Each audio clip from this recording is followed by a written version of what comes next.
आज का लेक्चर है वो है नर्वस सिस्टम पर। ठीक है, हम पढ़ते आ रहे हैं शुरू से कि नर्वस सिस्टम को हम दो मेजर पार्ट्स में डिवाइड करते हैं। एक हमारी बॉडी में सेंट्रल नर्वस सिस्टम मौजूद है और एक हमारी बॉडी में है पेरिफेरल नर्वस सिस्टम। ठीक है, सेंट्रल उसके नाम से पता लग रहा है, जो हमारी बॉडी का मास्टर कंट्रोल यूनिट है, जो सेंटर ऑफ एवरीथिंग है। सही है, इसलिए उसको सेंट्रल नर्वस सिस्टम कहा जाता है। सारी इंफॉर्मेशन आपके सेंट्रल नर्वस सिस्टम में प्रोसेस हो रही होती है। और जो पेरिफेरल नर्वस सिस्टम है वो आपके सेंट्रल नर्वस सिस्टम को असिस्ट कर रहा होता है, इस तरह से असिस्ट कर रहा होता है कि वो ब्रेन और स्पाइनल कॉर्ड का बाकी बॉडी से कनेक्शन बना रहा होता है। ठीक है, सेंट्रल नर्वस सिस्टम में हमारे पास कौन से तीन चीजें आती हैं? Spinal cord, brain stem and brain.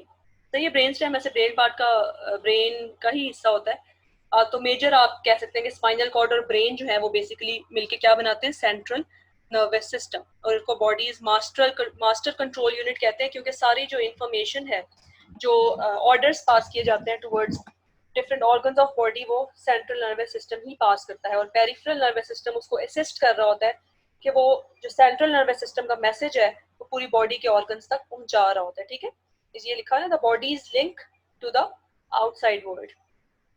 Okay, जैसे सेंसरी इंफॉर्मेशन वगैरह है वो सारी पेरिफेरल नर्वस सिस्टम लेकर जाता है सेंट्रल नर्वस सिस्टम के पास। ठीक है, तो सेंट्रल नर्वस सिस्टम में हमारे पास मेजर क्या है? Spinal cord and brain. Spinal cord का क्या फंक्शन होता है, वो क्या कर रहा होता है? बेसिकली स्पाइनल कॉर्ड को कैसे डिफाइन करेंगे? It is a column of nerves between the brain and peripheral system. यानी कि हम ये कह सकते हैं कि spinal cord basically central nervous system brain और पेरिफेरल नर्वस सिस्टम को आपस में कनेक्ट कर रहा होता है ना, a column of nerves between the brain and peripheral nervous system. तो स्पाइनल कॉर्ड का काम क्या है कि वो बेसिकली कनेक्शन बिल्ड कर रहा होता है brain and peripheral nervous system के पास, इसके साथ। उसके बाद ब्रेन स्टेम आ जाती है, connects the brain to the spinal cord. ठीक है, अब ये स्पाइनल कॉर्ड किस तरह से ब्रेन के साथ कनेक्टेड होती है? Through brain stem. तो उसके अंदर हमारे पास डिफरेंट ऑर्गन्स आ जाते हैं, वो हम आगे देखते हैं। फिर मेजर हमारे पास जो जिसको हम सही मास्टर कंट्रोल यूनिट कहते हैं वो है ब्रेन। ब्रेन भी आपको पता है तीन मेजर पार्ट्स में डिवाइड है। उसको हिंड ब्रेन है, मिड ब्रेन है और फोर ब्रेन है। इन सबको हम डिटेल में डिस्कस करेंगे, अभी सिर्फ हम डिविजन्स देख रहे हैं। उसके बाद हम देखें अगर, तो पेरिफेरल नर्वस सिस्टम जो है उसको आप फर्दर दो टाइप्स में डिवाइड करते हो। एक है हमारे पास ऑटोनॉमिक नर्वस सिस्टम, यानी कि autonomic peripheral nervous system and somatic peripheral nervous system. ठीक है, अच्छा, ऑटोनॉमिक नर्वस सिस्टम का क्या फंक्शन होता है कि ये जितने भी इनवॉलेंट्री हमारी बॉडी के प्रोसेसेस होते हैं, जैसे जब हमने खाना खाया है तो हमारा डाइजेस्टिव सिस्टम काम कर रहा है या हमारी किडनी अपना फंक्शन परफॉर्म कर रही है, वो हमारे नोटिस में नहीं है। ठीक है, हमें नहीं पता, हम नहीं ऑर्डर पास कर रहे, हम नहीं सोच रहे कि हमारी किडनी को अब काम करना चाहिए, या हम हार्ट को नहीं कह रहे कि अब बीट करो। ठीक है, तो ये जितने भी इनवॉलेंट्री बॉडी के प्रोसेसेस हैं उसको वो अपने ओन पे बीट कर रहे होते हैं। हार्ट किस रेट पे बीट कर रहा है, या डाइजेस्टिव, अगर हमने कुछ खाया है तो डाइजेस्टिव सिस्टम अपना काम कर रहा है, हम उसको नहीं बता रहे कैसे करना है, कब करना है। तो ये सब किसके कंट्रोल में होता है? ऑटोनॉमिक नर्वस सिस्टम के कंट्रोल में। ठीक है, ऑटो से आप कह दो, ऑटो का क्या मतलब होता है? उसको खुद पता है कि उसने करना है, हम उसको गाइड नहीं कर रहे होते। ओके, उसके बाद दूसरा क्या है? Somatic nervous system. Somatic nervous system क्या करता है? Carries sensory information from sensory organs to the central nervous system and relays motor movement commands to muscles. यानी कि ये सोमैटिक नर्वस सिस्टम उस पार्ट को कंट्रोल करता है जो हमारी इनवॉलेंट्री मूवमेंट्स वॉलेंट्री मूवमेंट्स होती हैं, यानी कि हमारी मस्कुलर मूवमेंट्स है। फॉर एग्जांपल, अगर मुझे प्यास लगी है तो मैं पानी का ग्लास उठा के पीऊंगी, तो ये मैं अपनी मर्जी से कर रही हूँ, ये मेरे कंट्रोल में है, ये मूवमेंट्स मेरे कंट्रोल में है। ठीक है, तो इनको मैं वॉलेंट्री मूवमेंट्स कहूंगी। तो वो किसके इन्फ्लुएंस में होती है? सोमैटिक नर्वस सिस्टम के। अब हम अगर ऑटोनॉमिक नर्वस सिस्टम की बात करें तो उसको भी फर्दर दो पार्ट्स में डिवाइड किया गया है, sympathetic nervous system and parasympathetic nervous system. Sympathetic nervous system कौन सी चीजों को कंट्रोल कर रहा होता है? फाइट और फ्लाइट रिस्पॉन्स, यानी कि जब हमारी बॉडी को जल्दी से रिस्पॉन्स करने की जरूरत है। तो ये फॉर एग्जांपल अगर आप एक्सरसाइज कर रहे हैं तो उस वक्त आपका कौन सा सिस्टम काम कर रहा होता है? कौन सा नर्वस सिस्टम काम कर रहा होता है? Sympathetic nervous system. तो ये कि बॉडी को प्रिपेयर कर रहा होता है बेसिकली फाइट और फ्लाइट प्रोसेस के लिए। और पैरासिम्पैथेटिक क्या कर रहा होता है? जब हम रेस्ट की फॉर्म में होते हैं। ठीक है, सारे फंक्शन अपने अपने हिसाब से आराम से, हार्ट बीट जो है वो आपकी नॉर्मल रेट पे होती है, डाइजेस्टिव सिस्टम अपना नॉर्मल काम कर रहा होता है, किडनी भी अपना नॉर्मल जिस तरह से वो काम कर रही होती है उस तरह से काम कर रहा है। तो ये किसके कंट्रोल में होता है? पैरासिम्पैथेटिक। इसको आप रेस्ट एंड डाइजेस्ट का नाम भी देते हैं। ठीक है, तो ये मेजर डिवीजन है। सेंट्रल नर्वस सिस्टम की दो मेजर डिवीजन है, central nervous system and peripheral nervous system. फिर हम सेंट्रल नर्वस सिस्टम की बात करें तो उसके दो पार्ट्स हैं, spinal cord and brain. Peripheral nervous system की अगर हम बात करें तो उसकी बहुत सारी डिवीजन हैं। पेरिफेरल नर्वस सिस्टम को पहले तो हम डिवाइड करते हैं दो पार्ट्स में, ऑटोनॉमिक में एंड सोमैटिक में। सोमैटिक वॉलंटरी मूवमेंट्स को कंट्रोल कर रहा होता है और ऑटोनॉमिक इनवॉलंटरी हमारे बॉडी के प्रोसेसेस को कंट्रोल कर रहा होता है, और वो भी दो तरीके से कर रहा होता है ऑटोनॉमिक नर्वस सिस्टम। एक सिंपैथेटिक तरीके से, यानी कि जब हमारी बॉडी को जल्दी से रिस्पॉन्स करने की जरूरत है फाइट और फ्लाइट प्रोसेस में, और पैरासिम्पैथेटिक जब हमारी बॉडी जो है वो कामली अपना काम आराम से कर रही होती है, तो उस वक्त पैरासिम्पैथेटिक नर्वस सिस्टम अपना काम कर रहा होता है। ये अगेन वही मैंने आपको जो बता दिया है कि central nervous system spinal cord, brain और स्पाइनल कॉर्ड से मिलकर बना होता है। और सेंट्रल नर्वस सिस्टम का बेसिकली काम क्या होता है, it is responsible for sensory activities, storing memories and emotions वगैरह। ठीक है, जो भी हमारे इमोशंस हैं, हम सो रहे हैं, जाग रहे हैं, हंस रहे हैं, रो रहे हैं, ये सब हमारा सेंट्रल नर्वस सिस्टम कंट्रोल कर रहा होता है। और पेरिफेरल नर्वस सिस्टम क्या कर रहा होता है, अगेन वही, इसके पास होते हैं जी spinal nerves and cranial nerves होती हैं, जिसके थ्रू ये सेंट्रल नर्वस सिस्टम को इंफॉर्मेशन वगैरह पहुंचाता है। ठीक है, brings messages to and from the, एक तो वो सेंसरी इंफॉर्मेशन ब्रेन को पहुंचाता है और फिर वापस लेकर भी जाता है इफेक्टर ऑर्गन्स तक। ठीक है, ये पेरिफेरल नर्वस सिस्टम का काम है। अगेन वही दो तरीकों से करता है, सोमैटिक नर्वस सिस्टम और autonomic nervous system. Autonomic nervous system वही है कि हार्ट ने इस रेट पे बीट करना है, आपकी आईज ने ब्लिंक करना है, वो कैसे करना है। सोमैटिक नर्वस सिस्टम जो है वो आपकी मसल मूवमेंट में इन्वॉल्व होता है।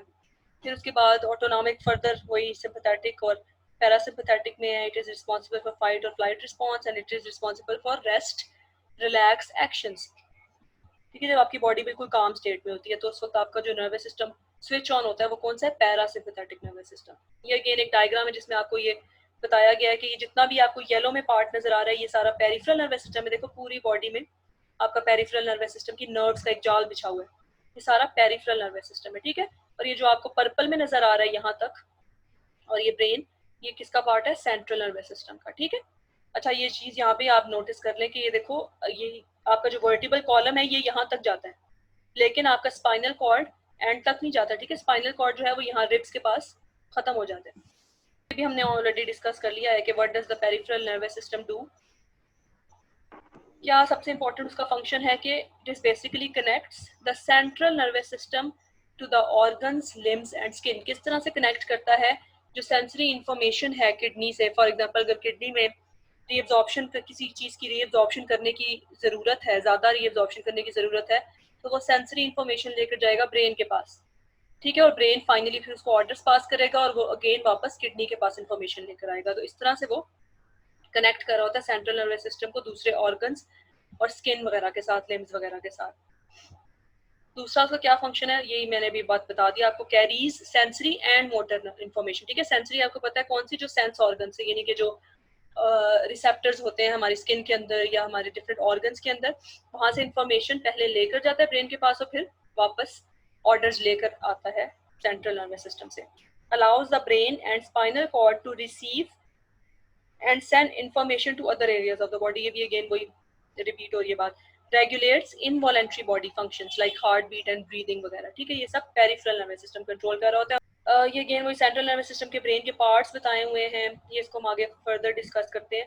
ये डिवीजन है, ये आप लोग देख लीजिएगा, वही फर्दर ऑटोनॉमिक है, सोमैटिक है। ये बताया हुआ है कि सोमैटिक जो है वो आपके मसल्स को कंट्रोल कर रहा होता है और पैरासिम्पैथेटिक जो है वो different organs of the body को कंट्रोल कर रहा होता है। ठीक है, अच्छा अब हम आते हैं थोड़ी डिटेल्स की तरफ। हम सेंट्रल नर्वस सिस्टम से शुरू करते हैं, जो इम्पोर्टेंट है, ब्रेन एंड स्पाइनल कॉर्ड उसका पार्ट है। ठीक है, सेंट्रल नर्वस सिस्टम का सबसे पहले हम शुरू करते हैं उसकी आउटर कवरिंग के लिए। ब्रेन जो इतना इंपॉर्टेंट पार्ट है हमारी बॉडी का, जाहिर है उसको प्रोटेक्ट करने की जरूरत है। सबसे पहले तो नेचर ने क्या किया, ब्रेन को प्रोटेक्ट करने के लिए स्कल बनाई है ना, स्कल के अंदर ताकि ब्रेन प्रोटेक्ट रहे।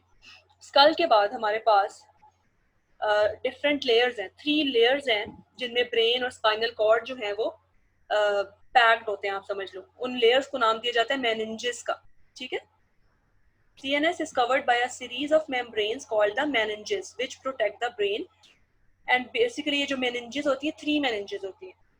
कौन कौन सी होती हैं वो हमारे पास, ये देखो ये स्कल दिखाई दी है, स्कल से नीचे हमारे पास फर्स्ट जो मेनिंजेस में से जो फर्स्ट है उसका नाम है ड्यूरा मैटर। फर्स्ट यानी कि जो प्रोटेक्टिव लेयर है, it is called dura mater. उसके बाद हमारे पास आ जाती है सेकंड जो लेयर है, दैट इज अरेकिनॉइड मैटर, ठीक है। और थर्ड पे हमारे पास, सॉरी जो थर्ड पे है हमारे पास सब अरेकिनॉइड स्पेस है। देखो ये पिंक में जो है वो हमारे पास क्या है, एरेकनॉइड मैटर है, ठीक है। अब ये जो आपको मैश वर्क सा नजर आ रहा है ना, ये बेसिकली सब एरेकनॉइड स्पेस है। और इसके बाद जो लास्ट क्या कहना चाहिए कवरिंग है या मैनेज है ब्रेन की, दैट इज कॉल्ड पाया मैटर, सही है। रेकिनॉइड मैटर और पाया मैटर के दरमियान में हमारे पास क्या मौजूद है, सब रेकिनॉइड स्पेस एंड होने वाला है ये। और फिर फाइनली जाके हमारे पास ब्रेन स्टार्ट होता है, ठीक है। स्कल है, स्कल के अंदर 3 फर्दर लेयर्स हैं जो ब्रेन को प्रोटेक्ट करे। तो जो मेजर लेयर्स हैं वो क्या है, ड्यूरा मैटर, रेकनॉइड मैटर एंड पाया मैटर। ये सब रेकनॉइड स्पेस जो है ना वो इसलिए इंपॉर्टेंट है क्योंकि इसके अंदर CSF, आपने नाम सुना होगा ना, सेरिब्रोस्पाइनल फ्लूइड। असल में इस स्पेस यस में मैम। वो सेरिब्रोस्पाइनल फ्लूइड जो है वो सर्कुलेट कर रहा होता है। जैसे कैपिलरीज जो हैं वो ब्लड से वेस्ट मटेरियल लेती हैं, ऑक्सीजन उसको पहुंचाती हैं, तो हमारे ब्रेन में ये काम CSF कर रहा होता है, सेरिब्रोस्पाइनल फ्लूइड कर रहा होता है। इसीलिए जब भी ब्रेन के हवाले से कोई टेस्ट किए जाते हैं ना, तो आपने सुना होगा कि वो बैकबोन से निकालते हैं फ्लूइड, है ना। तो वो बेसिकली स्पाइनल कॉर्ड से CSF निकाल रहे होते हैं, सेरिब्रोस्पाइनल फ्लूइड, ताकि अगर ब्रेन या स्पाइनल कॉर्ड के कोई डिसऑर्डर्स हैं किसी पेशेंट को तो वो पता किया जा सके, ठीक है। समझ आ गई। 3 मेन मेनिंजेस है, ड्यूरा मैटर, रेकेनॉइड मैटर एंड पाया मैटर। उसके बाद फाइनली ब्रेन स्टार्ट होता है। उसके अंदर जो हमने बचपन से पढ़ते आए हैं जी, सेरिब्रम, ब्रेन स्टेम, सेरिब्रम वगैरह, ये सारे जो है उसके बाद शुरू होते हैं, इन लेयर्स के बाद शुरू होते हैं। तो हम देख लेते हैं जी यहाँ पर जो सबसे बड़ा आपको कहना चाहिए लार्जेस्ट जो हमारे पास है वो है सेरिब्रम। ये और ये जो frontal lobe, parietal lobe, occipital lobe, temporal lobe, ये सारी किसका पार्ट है, सेरिब्रम का। Cerebrum is the largest part of your brain. जितना भी आपको रिंकल्ड पोर्शन नजर आ रहा है ना, सही अगर आप आसान तरीके से याद रखना चाहते हैं, ये देखो सारा जितना भी रिंकल्ड पोर्शन है, रिंकल्स पड़े हुए ना इसमें सारे, तो जितना भी रिंकल्ड पोर्शन है वो आपके पास क्या है, सेरिब्रम है। और उस सेरिब्रम को फर्दर ब्रेन में डिफरेंट पार्ट्स में डिवाइड किया गया है। अगर आप ये देखो, इसका एक पार्ट है सेरिब्रम का फ्रंटल लोब, ठीक है, वो डिफरेंट फंक्शनिंग परफॉर्म कर रहा होता है। फिर पैराइटल लोब आ जाता है, ऑसिपिटल लोब है, टेम्पोरल लोब है। ये सारे किसके पार्ट्स हैं, सेरिब्रम के पार्ट्स हैं, ठीक है, which is the largest part of the brain.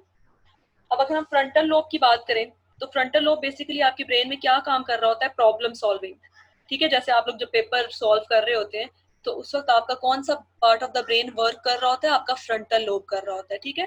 इसके अलावा इमोशनल ट्रेड्स वगैरह, हैप्पीनेस और सैडनेस, ये सब फ्रंटल लोब से कंट्रोल हो रही थी आपकी ब्रेन की। रीजनिंग वगैरह है, कोई सोच रहे हैं आप कुछ अगर किसी चीज के बारे में, तो वो भी सब फ्रंटल लोब कर रहा होता है। स्पीकिंग है, आपने क्या बोलना है, आपकी वॉलंटरी मोटर एक्टिविटी यानी कि आपके वॉलंटरी एक्शंस, वो सारे कौन कंट्रोल कर रहा होता है, frontal lobe of the cerebrum, ठीक है। उसके बाद हम आते हैं पेराइटल लोब पर। पेराइटल लोब के अपने अलग फंक्शंस हैं, नोइंग राइट फ्रॉम लेफ्ट, ठीक है, यानी कि आपकी जो डायरेक्शंस है, डायरेक्शन को कंट्रोल कर रहा होता है, आपको डायरेक्शंस समझने में हेल्प कर रहा होता है कि लेफ्ट कौन सा है, राइट कौन सा है, ठीक है। इसके अलावा डिफरेंट सेंसेशंस में कर रहा होता है। फॉर एग्जांपल कोई जैसे रिफ्लेक्सेस होते हैं, या फिर अगर आपने किसी चीज को हाथ लगाया है या आपने लेट से किसी का हाथ पकड़ा है, तो आपको ये सेंसेशन होगी कि अच्छा आपने किसी का हाथ पकड़ा हुआ है, ठीक है। तो ये सारा कौन कंट्रोल कर रहा होता है, पेराइटल लोब कंट्रोल कर रहा होता है।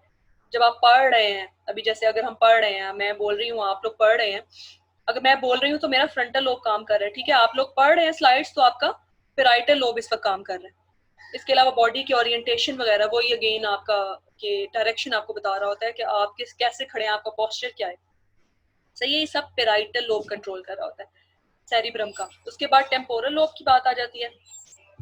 अब उसके बाद आ जाता है टेम्पोरल लोब, ठीक है। टेम्पोरल लोब क्या कर रहा होता है सेरिब्रम का, अंडरस्टैंडिंग लैंग्वेज। जब हम कोई भी लैंग्वेज, फॉर एग्जांपल अगर हम कोई इंग्लिश मूवी देख रहे हैं, जैसे आजकल आप लोग तो बड़े आजकल तो खैर फ्री नहीं है, पहले बहुत फ्री रहे हैं, सीजन वगैरह देख रहे होंगे, मूवीज इंग्लिश देख रहे होंगे, तो वो उस वक्त आपका कौन सा ब्रेन का पार्ट काम कर रहा था, टेम्पोरल लोब, अंडरस्टैंडिंग लैंग्वेज। जब आप किसी की लैंग्वेज को समझने की कोशिश कर रहे होते हैं, फॉर एग्जाम्पल अगर आप मुझे, आप मैं उर्दू में बात कर रही हूँ, आप मुझे समझ रहे हैं, ठीक है, तो आपका कौन सा ब्रेन का पार्ट वर्क कर रहा है, टेम्पोरल लोब। बिहेवियर क्या है आपका, जिद्दी है या कोई भी मतलब जो भी बिहेवियर्स में आ जाता है, वो टेम्पोरल लोब कंट्रोल कर रहा था आपका बिहेवियर। आपकी मेमोरी भी जो है वो टेम्पोरल लोब कंट्रोल कर रहा होता है, और आपके जो आप सुन रहे हैं वो भी सारा टेम्पोरल लोब ही प्रोसेस कर रहा होता है। सही है। उसके बाद हमारे पास आ जाता है second part, that is cerebellum. Cerebellum क्या करता है?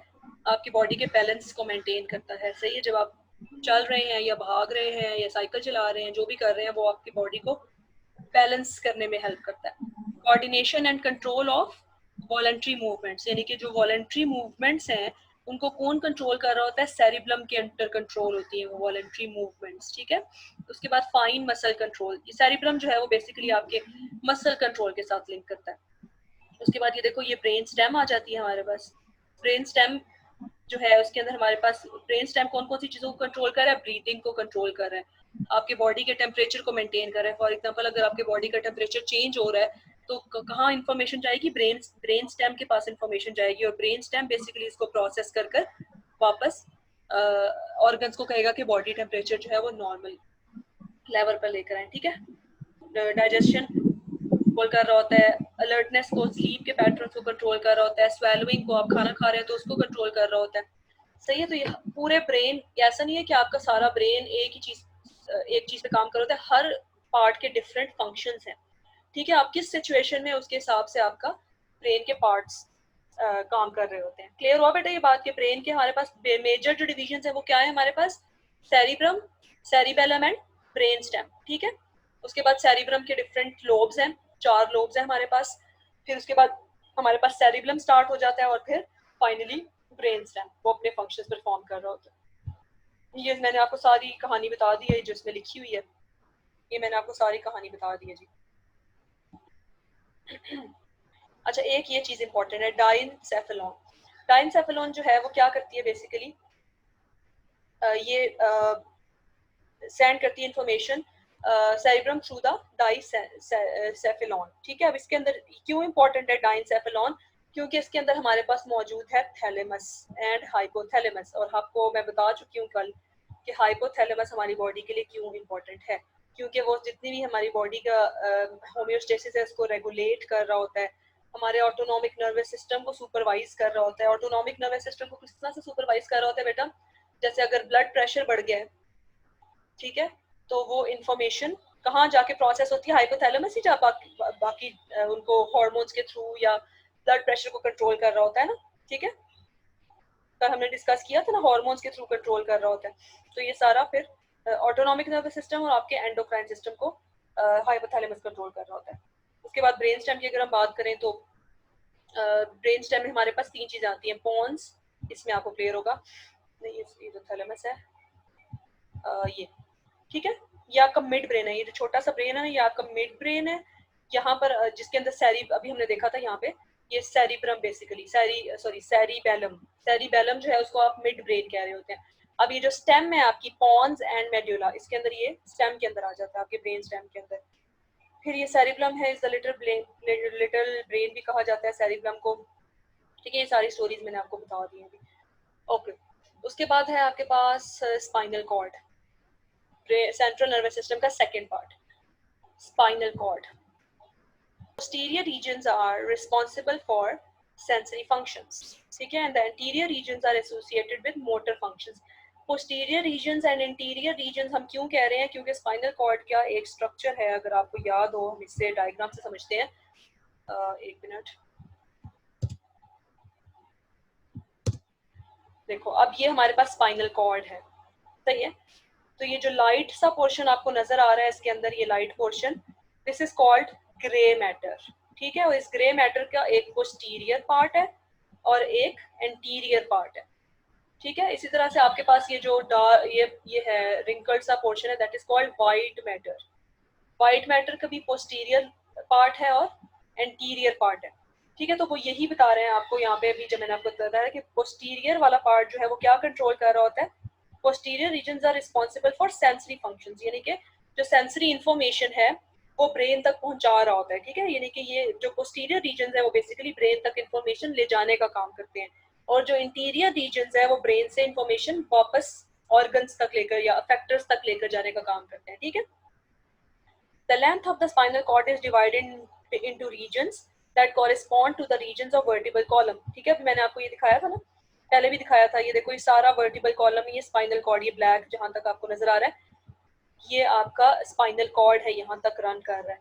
तो अब ये जो सर्वाइकल, थोरैसिक, लंबर, सैक्रल, कोसिजियल, ये सब आपके वर्टिबल कॉर्ड जो है वो बेसिकली वर्टिबल कॉलम के रीजन में मौजूद होती है। ठीक है, तो ये जितने भी आपको ये जो पार्ट्स नजर आ रहे हैं,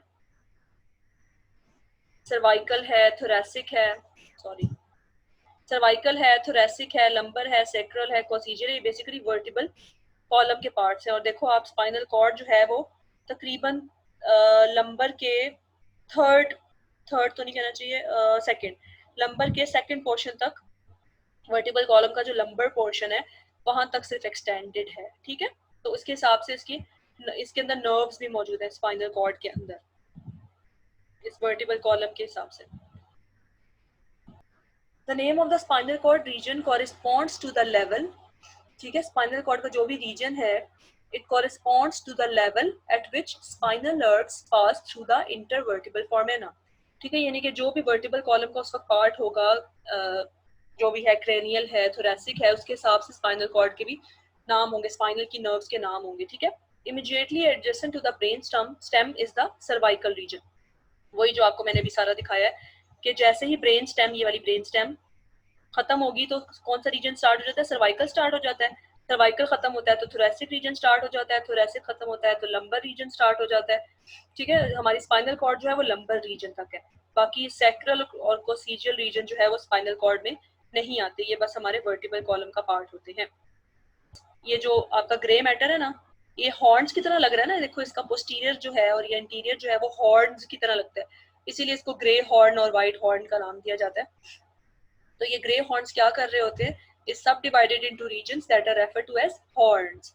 द पोस्टीरियर हॉर्न इज, मैंने ऑलरेडी बता दिया आपको, is responsible for sensory processing. ठीक है, पोस्टीरियर रीजन्स जो हैं ग्रे मैटर के या व्हाइट मैटर के, वो सेंसरी इंफॉर्मेशन यानी कि इंफॉर्मेशन ब्रेन तक ले जाने में काम करते हैं, और इंटीरियर रीजन ब्रेन से इंफॉर्मेशन अवे लेकर जाने का काम करते हैं। ठीक है, यानी कि मोटर सिग्नल्स लेकर जाते हैं to the skeletal muscles. White column में भी इस तरह से ये बताया हुआ है, उसका पोस्टीरियर कॉलम है और इंटीरियर कॉलम है। Spinal cord does not extend through the lower lumbar region of the vertebral column. ये भी मैंने आपको बता दिया कि देखो लंबर रीजन के सिर्फ L2 तक था। ठीक है, सिर्फ ये देखो L2 तक आपको नजर आ रहा है स्पाइनल कॉर्ड। उसके बाद लंबर का जो लोअर रीजन है जो L3 से स्टार्ट होता है टू L5 और आगे कंटिन्यू होता है सैक्रल कोसिजियल तक, यहाँ पे स्पाइनल कॉर्ड नहीं होती। ठीक है, स्पाइनल कॉर्ड बस यहीं तक ग्रो करती है, अपर रीजन ऑफ लंबर तक। A needle can be inserted through the dura and arachnoid layers to withdraw CSF। ठीक है, ये जो मैंने आपको पहले बताया कि सेरिब्रोस्पाइनल फ्लूइड कहाँ से कैलकुलेट किया जाता है, सॉरी कलेक्ट किया जाता है टेस्ट्स वगैरह करने के लिए, अगर कोई पेशेंट को ब्रेन या स्पाइनल कॉर्ड का मसला है तो वो आपकी जो लंबर रीजन है ना वहां से CSF कैलकुलेट किया जाता है। और वो CSF कहाँ मौजूद होता है, रेकनॉइड लेयर्स के जो नीचे लेयर आती है ना, रेकनॉइड स्पेस, उसके अंदर CSF वहां से विड्रॉ किया जाता है। This procedure is called a lumbar puncture and avoids the risk of damaging the central tissue of the spinal cord। ठीक है, तो इसको lumbar puncture कहा जाता है। इसके अलावा इसके अंदर डिफरेंट नर्व्स मौजूद हैं। नर्व्स हम किसको कहते हैं, अगर हम PNS stands for peripheral nervous system। ठीक है, अगर हम पेरिफेरल नर्वस सिस्टम की बात करें तो नर्व्स किसको कहा जाता है पेरिफेरल नर्वस सिस्टम में, बंडल ऑफ एक्सॉन्स। ठीक है, जो एक ही जगह फॉर एग्जांपल एक्सॉन्स इकट्ठे हो गए हैं तो उनको हम नर्व्स का नाम देते हैं। ये आगे नर्व्स को फर्दर डिवाइड किया हुआ है, इसको इसकी डिटेल में आपको जाने की जरूरत नहीं है। देखो अभी उसकी आ गई है नर्व्स के हवाले से। क्रेनियल नर्व्स यानी कि जो क्रेनियम रीजन में जो फर्स्ट पार्ट है वर्टिबल कॉलम का, उसमें जो नर्व्स होती हैं, ये सारी नर्व्स होती हैं। The nerves attach to the brain are the cranial nerves. Cranium से निकला है ना, स्कल को क्रेनियम का नाम भी दिया जाता है। तो जो नर्व्स ब्रेन के साथ अटैच्ड हैं उनको कहा जाता है, डायरेक्टली अटैच है उनको कहा जाता है क्रेनियल नर्व्स। ये इंपॉर्टेंट है, आगे वाली नर्व्स हम नहीं पढ़ेंगे। ये है देयर आर 12 क्रेनियल नर्व्स। ठीक है, जिनको नंबर दिया गया है, CN stands for cranial nerves, 1 से लेके 12 तक उनको नंबर दिया गया। 3 of the nerves are solely composed of sensory fibers। अब इन नर्व्स के अपने डिफरेंट फंक्शंस हैं। कुछ मोटर नर्व्स हैं, जो 12 नर्व्स है ना क्रेनियल नर्व्स, उनके सेंसरी फंक्शंस भी हैं और मोटर फंक्शंस भी हैं। तो उसमें वो बता रहा है कि 3 of the nerves are solely composed of sensory nerves। यानी कि जो 3 क्रेनियल नर्व्स है वो तो हमारे पास सिर्फ सेंसरी वाला काम करती हैं, 5 आर स्ट्रिक्टली मोटर, और 5 जो है वो सिर्फ मोटर वाला काम करती हैं। बाकी जो रिमेन है वो मिक्स्ड नर्व्स होती हैं, यानी कि वो सेंसरी के तौर पे भी काम कर रही होती हैं और वो मोटर के तौर पे भी काम कर रही होती हैं। सही है, तो कितनी हो गई, 3 एंड 5 8, 8 एंड 4 12, पूरी हो गई ना। ठीक है, तो 3 उसमें से सिर्फ सेंसरी है, 5 उसमें से सिर्फ मोटर नर्व्स हैं, और बाकी जो 4 बच जाती हैं वो मिक्स्ड नर्व्स हैं। The spinal nerves, the nerves connected to the spinal cord are spinal nerves. उनको आप स्पाइनल नर्व्स का नाम देते हैं। जो ब्रेन से कनेक्टेड है वो क्रेनियल नर्व्स कहलाती हैं, और जो स्पाइनल कॉर्ड से कनेक्टेड है वो स्पाइनल नर्व्स कहलाती हैं। ठीक है, all of the spinal nerves are combined sensory and motor axons, यानी कि स्पाइनल नर्व जो है वो सारी दोनों का मिक्स्ड, आप कह लो मिक्स्ड नर्व्स हैं। स्पाइनल नर्व जो है वो सारी मिक्स्ड नर्व्स हैं। There are 31 spinal nerves. Cranial nerves कितनी है, 12, और जो स्पाइनल नर्व्स हैं वो कितनी है, 31, named for the level of spinal cord at which one emerges. ठीक है, ये इस अब there are 8 pairs of cervical nerves. Cervical region में यहाँ पे मैं आपको दिखाती हूँ ये वाला। ठीक है, इसमें देखो कितने हैं, 8 है ना, तो ये 8 स्पाइनल नर्व्स हैं। थोरेसिक में कितनी है, 12 है, तो ये 12 स्पाइनल नर्व्स हो जाएंगी। लंबर में कितनी है, 5। ठीक है, तो ये 5 हो जाएंगी, इस तरह से टोटल 31 बन जाती है। तो ये हमारे पास एंड हो जाता है फाइनली नर्व्स का, स्पाइनल सेंट्रल नर्वस सिस्टम।